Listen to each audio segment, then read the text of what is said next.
लोग, जैसा कि आप देख रहे थे, देखिए हम 100 प्रश्न जो है कर चुके हैं, ठीक है। अब 101 प्रश्न से 50 प्रश्न और कर लेते हैं। और आप अपनी बुक लेकर बैठ जाइए। अगर पहले की 2 वीडियो आप नहीं देखे हैं तो वहाँ से जाकर बाद में देख सकते हैं, लेकिन पहले देखिए 100 नंबर प्रश्न को देख लीजिए। कह रहा 1957 में पद्म भूषण से अलंकृत हुए थे। तो आपका ये बता दिए थे हजारी प्रसाद द्विवेदी। थोड़ा और जूम कर देते हैं इसको, देखिए इतना, ये हो गए आपके हजारी प्रसाद द्विवेदी। देखिए अब मैं आपको नाम बताता रहूँगा और आप अपने कॉपी में नोट करते जाना, ठीक है। 101 नंबर प्रश्न को देखिए। कह रहा कि डॉक्टर संपूर्णानंद को मंगला प्रसाद पुरस्कार प्राप्त हुआ था, तो किस पर प्राप्त हुआ था? ये वेरी वेरी इंपॉर्टेंट है भैया, इसे नोट कर लो, कई बार आया है। डॉक्टर संपूर्णानंद को मंगला प्रसाद पुरस्कार आया, आपके टीजीटी पीजीटी में भी ऐसे प्रश्न पूछे जाते हैं। तो ये भैया समाजवाद पर, ठीक है। सी नंबर सही हो जाएगा। बेकन विचारमाला अनुदित ग्रंथ है, 102 नंबर। तो बेकन विचार, ये महावीर प्रसाद द्विवेदी का हो जाएगा। B number. कन्यादान निबंध के लेखक हैं, तो कन्यादान महाकल्याण, कन्यादान है आपका सरदार पूर्ण सिंह का। किसका है? थोड़ा और वो कर देते हैं ताकि आपको दिखा, वो डी नंबर हो जाएगा, सरदार पूर्ण सिंह का।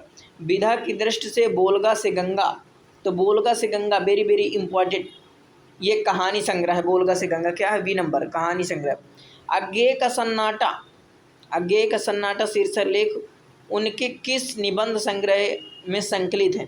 तो ये भैया है सब रंग और कुछ राग, ठीक है। आपका सी नंबर सही हो जाएगा। हिंदी साहित्य में व्यंग्य के आधार स्तंभ हैं, तो ये हो जाएगा हरिशंकर परसाई, सी नंबर, ठीक है।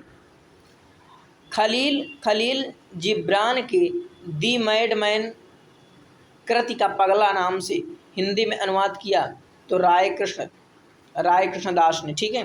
पहला वाला सही हो जाएगा। कक्षा 12 और देखिए कक्षा 11 12 दोनों के लिए इम्पोर्टेंट प्रश्न चल रहे हैं ये साहित्य का, और अपनी बुक में आप नोट करते जाइए। साहित्य का श्रेय और प्रिय निबंध संग्रह है, तो ये किसका हो जाएगा? ये आपका हो जाएगा जैनेन्द्र का भैया। श्रेय और प्रिय निबंध संग्रह जो है जैनेन्द्र का, ठीक है। बाणभट्ट की आत्मकथा की विधा है, तो ये हजारी प्रसाद द्विवेदी की रचना है, बाणभट्ट की आत्मकथा। और ये एक उपन्यास है। क्या है? उपन्यास है, ठीक है। आगे देखते हैं प्रश्न को। इसमें से कहानी, देखिए अब प्रश्न के जैसे कि नंबर हैं, जैसे 110, आप देखते जाना ध्यान से कौन नंबर का क्या है, ठीक है। मैं प्रश्न को बोल रहा हूँ, जैसे कि बाणभट्ट की आत्मकथा हो गई। इसके बाद इसमें से कहानी, इनमें से कहानी है राजमुकुट, या राजमुकुट हो जाएगा, या गरुड़ध्वज हो जाएगा, अपना अपना भाग आन का मान। तो ये क्या है? जैसे गरुड़ध्वज क्या है? एक नाटक है ना, अपना अपना भाग, राजमुकुट। भैया ये कहानी जो है, इसमें से कहानी कौन सी, ये आप कमेंट करके बता देना, ठीक है, कौन सी कहानी है। नागरी प्राणी सभा, ठीक है। नागरी प्राणी सभा की स्थापना योगदान है, तो श्याम सुंदर दास, ठीक है, श्याम सुंदर दास। अंग्रेजी के स्केच का रूपांतरण रेखाचित्र, क्या? रेखाचित्र। देखिए और आगे, आनंद की खोज और पागल पथिक का संबंध किस विधा से है? तो भैया निबंध से है, ठीक है, निबंध से। हिंदी की पहली कहानी माना जाता है, हिंदी की पहली कहानी किसे माना जाता है? उसने कहा चंद्र शर्मा गुलेरी की कहानी है, नोट कर लीजिए। उसने कहा था चंद्र शर्मा गुलेरी की कहानी है। और ये कफन किसकी है? तो कफन आपकी प्रेमचंद की है।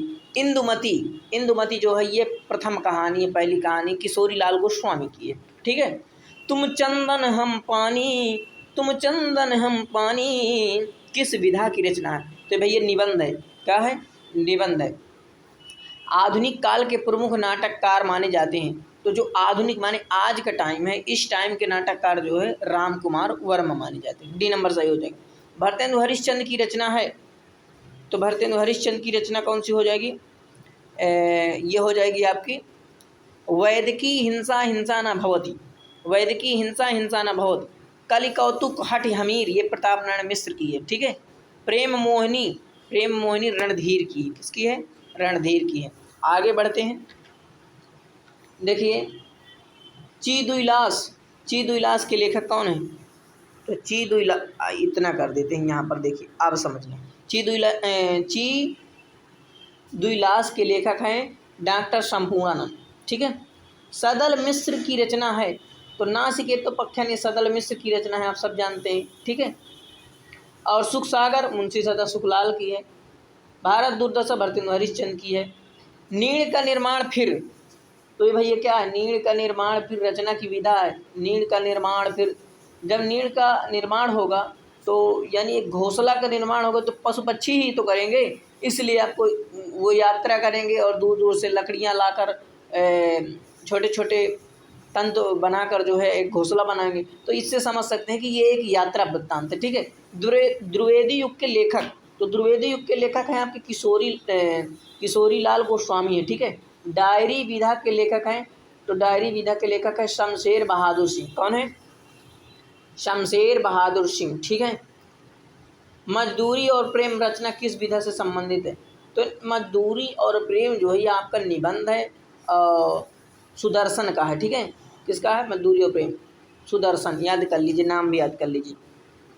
और चंद्रधर शर्मा गुलेरी की प्रसिद्ध कहानी है, तो भैया देखिए पंचलाइट आप जानते हैं, ईश्वरनाथ रेणु की है पंचलाइट, उसने कहा था चंद्रधर शर्मा गुलेरी। पुरस्कार किसकी है? तो जयशंकर प्रसाद की, ठीक है। आगे चलते हैं, देखिए अब यहाँ से आप जो है चंद्रधर शर्मा गुलेरी की कहानी हो गई। द्विवेदी युग के लेखक पूछ रहा, तो द्विवेदी युग के लेखक हैं आपके नंद दुलारे वाजपेयी। कौन है? नंद दुलारे वाजपेयी। अशोक के फूल देखिए निबंध है, हजारी प्रसाद द्विवेदी का है, ठीक है। द्विवेदी युग की पत्रिका, तो द्विवेदी युग की पत्रिका आपकी हो जाएगी हिंदी प्रदीप। किसकी है? तो हिंदी प्रदीप, देखिए हिंदी प्रदीप जो है बालकृष्ण भट्ट की है, जो कि द्विवेदी युग की है, ठीक है। और हंस को जानते हैं आप, वो हंस पत्रिका जो है वो इसकी है, प्रेमचंद की है। प्रताप गणेश शंकर विद्यार्थी के धर्मयुग धर्मवीर भारती की, सब जानते हैं, ठीक है।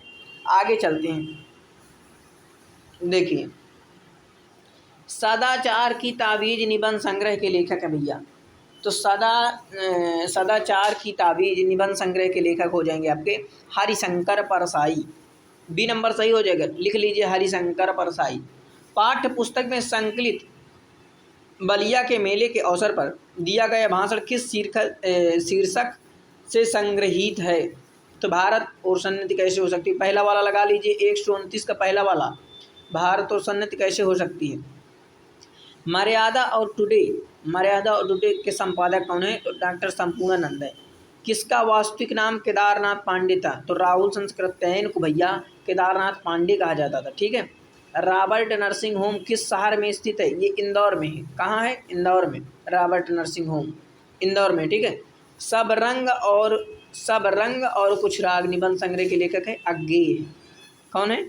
अज्ञेय है, ठीक है। पहला नंबर सही हो जाएगा। आगे चलते हैं, देखिए पूछ रहा मथुरा के पुरातत्व संग्रहालय के अध्यक्ष पद पर कार्य करने वाले निबंधकार थे? तो वासुदेव शरण अग्रवाल थे। कौन थे? वासुदेव शरण अग्रवाल, डी नंबर सही हो जाएगा। आगे चलते हैं, निम्नलिखित में से कौन ललित निबंधकार माना जाता है? तो भैया ललित निबंधकार जो हैं आपके कुबेरनाथ राय हैं। कौन है?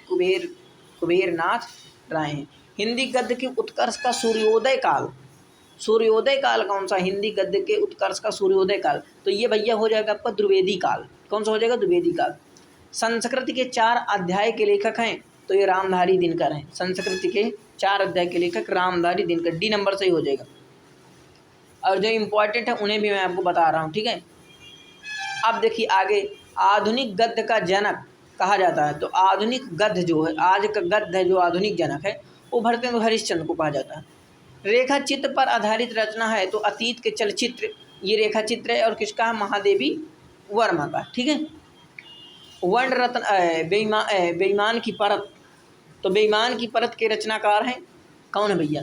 तो बेईमान के परत के रचनाकार हैं हरिशंकर परसाई, ठीक है, हरिशंकर परसाई। देखिए वर्ण रत्नाकर क्या है? वर्ण रत्नाकर के रचनाकार कौन है? तो वर्ण रत्नाकर के जो रचनाकार हैं आपके कौन हो जाएंगे? ज्योतिश्वर हैं, ज्योतिश्वर वर्ण रत्नाकर। माधव विलास के रचनाकार हैं, माधव विलास आप जानते हैं लल्लू लाल की है, ठीक है। किसकी है? लल्लू लाल की। ब्राह्मण पत्रिका के संपादक हैं प्रताप नारायण मिश्र हैं। प्रताप नारायण। पाणिनिकालीन भारत के लेखक हैं तो वासुदेव शरण अग्रवाल।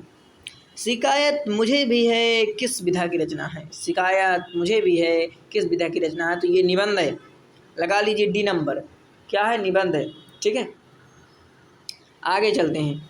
रानी केतकी की कहानी के लेखक हैं तो इंसा अल्लाह खां हैं। श्री चंद्रावली नामक नाटक के लेखक हैं तो भरतेंदु हरिश्चंद्र हैं। सरदार पूर्ण सिंह किस युग के लेखक हैं? तो सरदार पूर्ण सिंह द्विवेदी युग के हैं, आप जानते हैं। ठीक है, हिंदी कहानी का जनक माना जाता है तो हिंदी कहानी देखो, प्रथम कहानी अभी बताई किशोरी लाल गोस्वामी की, तो हिंदी कहानी का जनक जो है किशोरी लाल गोस्वामी को माना जाता है। ठीक है, 50 नंबर। अब देखिए लास्ट में प्रश्न आप देख लीजिए।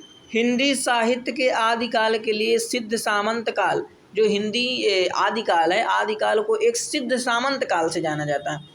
तो सिद्ध सामंत काल जो है राहुल संस्कृत्यायन ने कहा था आदिकाल को उन्होंने सिद्ध सामंत काल कहा। ठीक है, तो ये देखिए आपके 50 प्रश्न हो गए और अगली वीडियो में फिर हम 50 तो आपके जो है पूरे हो जाएंगे, क्रम से आपको वीडियो मिल जाएंगी। नमा संस्कृताय मित्रों, इसी प्रकार हिंदी संस्कृत को आगे बढ़ाइए, प्रचार करते रहिए।